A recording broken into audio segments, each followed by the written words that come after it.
শুনিছানে হেৰা প্ৰিয়তমা, দিবানে কোৱা প্ৰেমৰ উপমা। শুনাচোন শুনা প্ৰিয়তম, কাষলে আহাহিয়া খুলি কম, তোমাক বহুত ভাল পাওঁ। ময়ো তোমাক ভাল পাওঁ।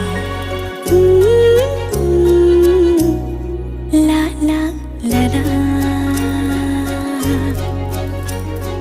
অ'